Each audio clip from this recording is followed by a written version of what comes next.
Bonjour et bienvenue sur Access Info. Aujourd'hui, nous allons parler de la conférence de paix sur la RDC organisée par la Fondation Thabo Mbeki du 3 au 6 septembre 2025 en Afrique du Sud. Mais surtout, nous allons analyser pourquoi le gouvernement congolais a choisi de ne pas participer, et pourquoi cette position défend avant tout la souveraineté nationale. Contexte et enjeux. Depuis plusieurs années, la RDC fait face à une crise dans l'est du pays, alimentée par l'agression du M23 soutenue par le Rwanda. Le gouvernement de Félix Tshisekedi, élu par le peuple congolais, a choisi une approche diplomatique claire. Les discussions passent par des canaux officiels et reconnus, comme les pourparlers de Nairobi, de Luanda et plus récemment l'accord de Washington signé en juin 2025. Cet accord avec Kigali est un pas concret vers le retrait des forces étrangères et le désarmement des rebelles. Le gouvernement veut consolider cet acquis, au lieu de se disperser dans des forums parallèles. Objectif de la conférence Mbeki. La Fondation Thabo Mbeki organise son forum Peace et Security Dialogue, en invitant des acteurs politiques et de la société civile congolaise. Officiellement, le but est de trouver des solutions pour la paix. Mais du côté de Kinshasa, on considère que ce genre de rencontres, organisées hors du pays, peuvent être utilisées par certains opposants pour affaiblir l'État et contourner les institutions légitimes. La paix en RDC doit se discuter avec le gouvernement élu, pas dans des conférences où l'autorité de l'État est mise entre parenthèses. Participants et dynamique.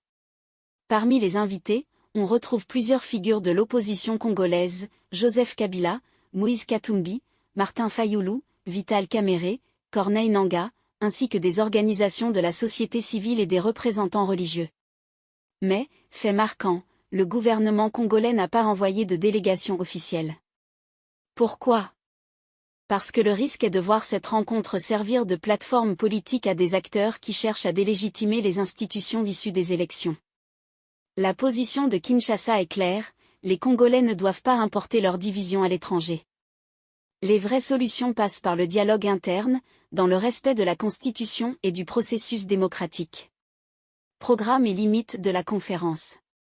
Comme souvent avec ce type de forum, la conférence va se dérouler en panel et ateliers, avec des discours d'experts et des recommandations finales. Mais il faut rappeler une chose importante, ce n'est pas une conférence officielle de l'Union africaine ni un processus reconnu par la SADC ou la CIRGL. Autrement dit, les décisions qui seront prises n'auront aucune valeur contraignante pour l'État congolais. Elles risquent surtout de créer de la confusion, en donnant l'impression qu'il existe deux processus de paix concurrents. Pourquoi la position du gouvernement est justifiée ? Le gouvernement Tshisekedi défend une logique simple, la paix en RDC doit se négocier avec ceux qui portent les armes et ceux qui soutiennent ces groupes, c'est-à-dire les États voisins impliqués. Pas dans des réunions politiques où certains cherchent à revenir au pouvoir par d'autres moyens. En refusant de cautionner la conférence Mbeki, Kinshasa envoie un message fort, la souveraineté congolaise n'est pas négociable. Le peuple a élu ses représentants, et c'est à travers eux que se construira la paix, pas par des accords parallèles qui fragilisent l'État. D'ailleurs, l'histoire nous enseigne que la RDC a déjà connu ce piège. En 2002, l'accord de Sun City a intégré des rebelles dans les institutions. Résultat, un cycle de fragilisation du pays qui perdure encore aujourd'hui. Le gouvernement actuel ne veut pas répéter cette erreur.